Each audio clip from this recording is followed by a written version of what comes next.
Hey, it's Tyler Decker here with another video. Today we're talking about Isaiah. We're going to be talking about angels again. And we're going to start off with the seraphim, which is only mentioned once in the Bible. And it says, Isaiah 6, 1 through 8. In the year that King Uzziah died, I saw also the Lord sitting upon the throne and lifted up. And his train filled the temple. Above it stood the seraphims. Each one had 6 wings. With twain he covered his face.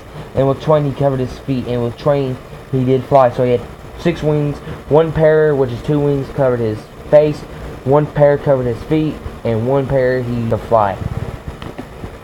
And one cried unto another, and said, Holy, holy, holy is the Lord of hosts, the whole earth is full of his glory. And the post of the door moved at the voice of him that carried, and the house was filled with smoke. Then I said, woe is me, for I am undone, because I am a man of unclean lips, and I dwell in the midst of the people of unclean lips, and thine iniquity is taken away, and thy sin is purged.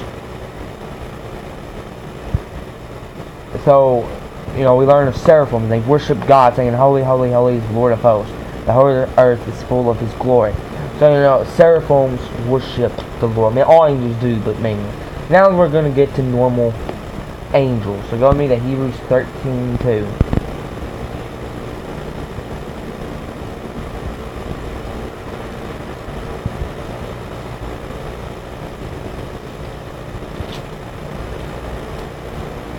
Hebrews 13.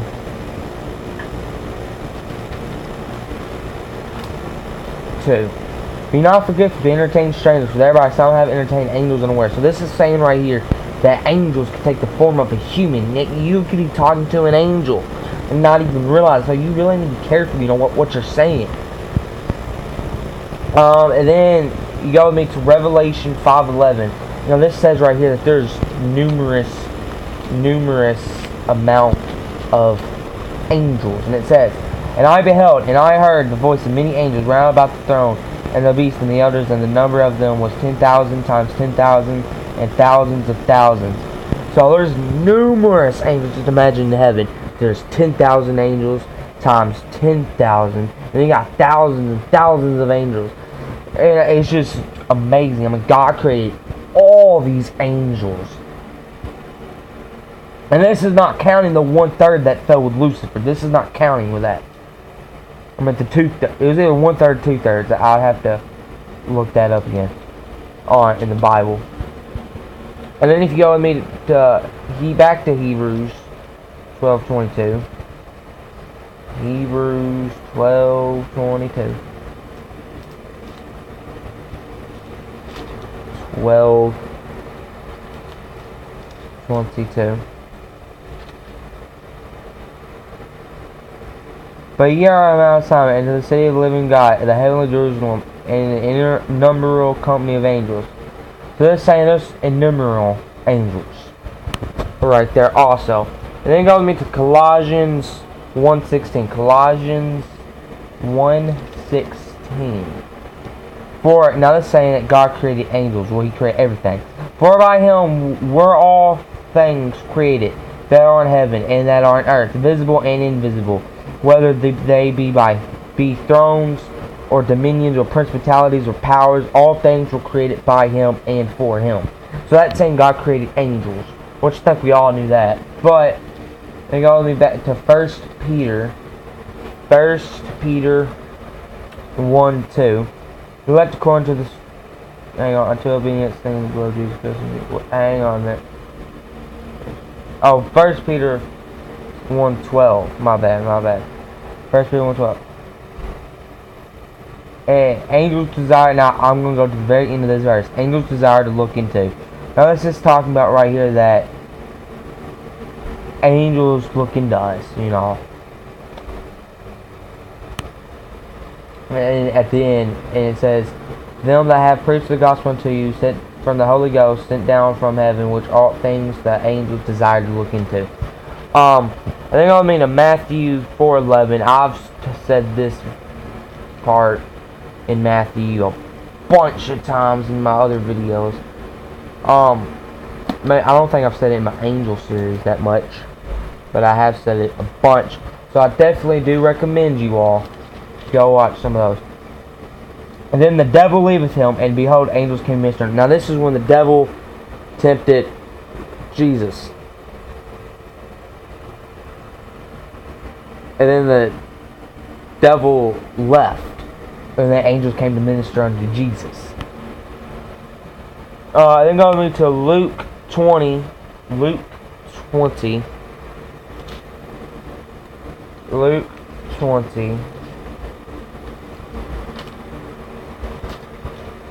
Luke 20, 33-36.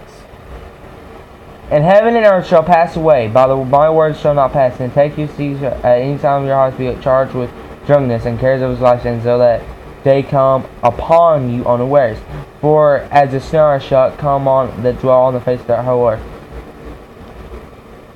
Watch ye therefore, and pray always, that ye may account to where escape all things that shall come to pass, stand before the Son of Man.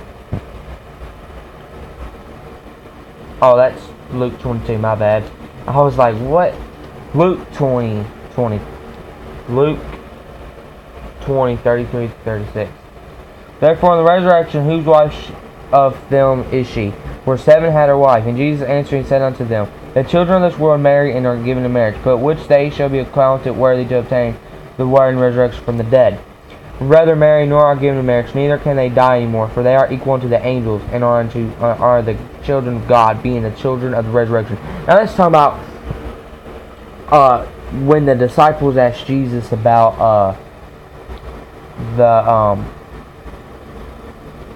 when Moses wrote about about a brother dying, his wife, and that the 7 brothers could have him. And they asked him, what about marriage in heaven? And he said, we'll be like unto the angels. So here we learn, angels are the junkless. They ain't got no parts. They ain't, and they cannot die. And it says, neither can they die anymore, for they are equal unto the angels. So here we learn, angels cannot die. Now you're probably saying, well, other than they're eternal. Well, no, they're not. Yes, and they are. Yes and no. See, they're not God, because, God, there's no such thing as time on God. For the angels, there are. But they are kind of like already reborn almost. Kind of like we were, almost, to the sense. When you kind of think about it. And then you go with me to Hebrews 1, 13 through 14. Hebrews 1, 13 through 14.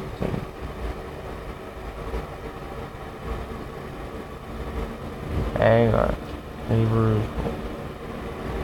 For as the children of characters, flesh and blood, he himself also took part of the same, that through death might destroy him, that power of death is the devil, and deliver them through the fear of death, all their lifetime subject to bondage.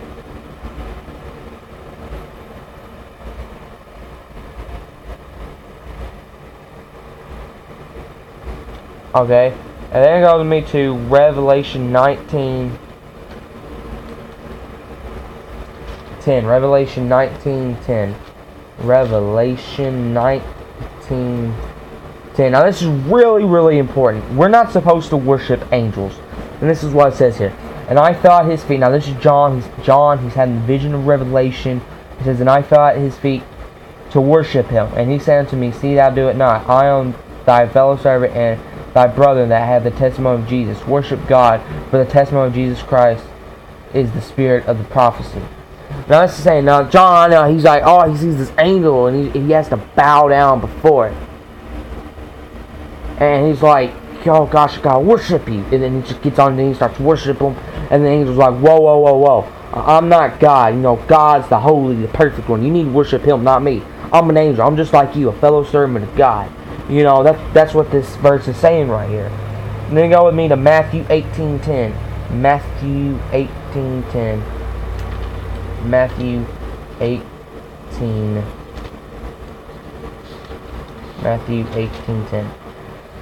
Take heed, ye despise not one of these little ones, for I say unto you that in heaven their angels do always behold the face of thy Father which is in heaven. So the angels, they see God. They're right there with God. And I want you to know something. This is another thing. I have a problem with people. I have a problem with people that are like, going around saying, well, how come God don't show himself? You gotta realize, the angels see God all the time. Lucifer still fell. Lucifer still fell and he saw God. So don't give me that. And then also, now Genesis 6, 1 through 4, Job 1, 6, and Job 2, 1 talks about the sons of God. And that refers to the angels. And I'll talk in the video about that when I get into the Nephilim video. But, so yeah, I mean, there's just some important things about angels. So, see you in the next video.